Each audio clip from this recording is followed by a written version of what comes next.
What was also amazing about the study is that there were some countries with a lot of crime, a lot of poverty that surpassed other countries with less crime, less poverty, but surpassed those other countries as being happier. Indonesia, India, Mexico. And again, there's no hocus pocus, there's no magic, but it just makes common sense, right? Because what they found out is sometimes advertisers forget about poor people. Advertisers aren't marketing towards poor people. And as a result, those poor people aren't flipping through magazines all day going, you know what? I'll be happy when I get my own island. I'll be happy when I get my own yacht. I'll be happy when I get my own helicopter. Instead, poor people say, I'm happy to be alive. I'm grateful to be alive. Thank you.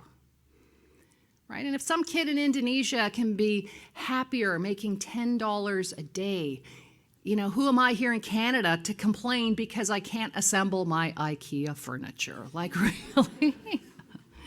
Although IKEA is frustrating, it really is, right? How come you can always see IKEA from the highway, but you can never get to it? What? Is that a prerequisite test for IKEA or something?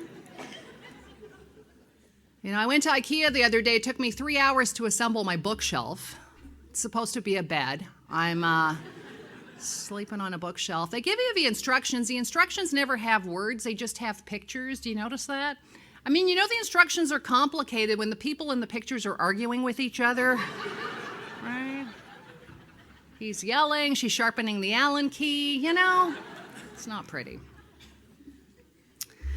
It's fantastic being here, DPI Canada. I just can't believe, though, that, you know, when we had originally booked this last year, and like we were talking about May, it seems so far away. The year is just like, it's just going by so quickly. In fact, it started off a little bit spooky for me. 3 weeks after Christmas, I was visited by the ghost of Christmas past, Visa.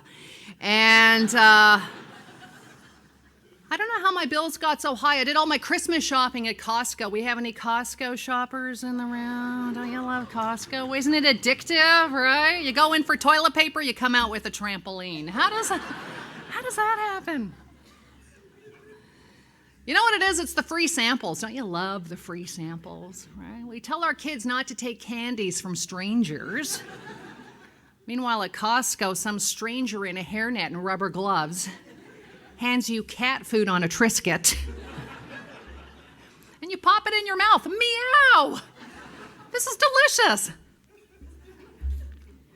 Or I like the people who pretend they don't know what the sample is. You know what these people, what is that? What is that? You're such a connoisseur after all. Right? You're shopping at Costco, but all of a sudden now you've got the brandy snifter, right? Oh, what is that? It's peanut butter, lady. It's Kraft peanut butter. It's your third one. Hit the road. I love the free samples. I like the book section. I love the books, the prices, the selection, but not exactly the chapter's atmosphere, huh? The warm lighting, the classical music, the little Starbucks in the corner. You know, somehow I don't think at Chapters as you're thumbing through lessons in chemistry, there's a woman standing beside you trying on a bra over her ski jacket. I don't think so. I love Costco. I love the best, the ultimate has to be the dollar store. Don't you love the dollar store? You ever buy $750 worth of crap at the dollar store? But then you don't want to spend 5 cents on the bag. And some things really should cost more than $1. Don't you think it's a little bit suspicious, like maybe the dollar store might be skirting some safety issues? Last week I got 1,000 vitamins for $1. Granted, I don't know if vitamin G is good for me or not. And I'm losing sight in my right eye, but other than that, I'm worth it. So good. I'm glad you're laughing. I'm glad you're smiling at least, because again, when we laugh, we relax. When we relax, we learn.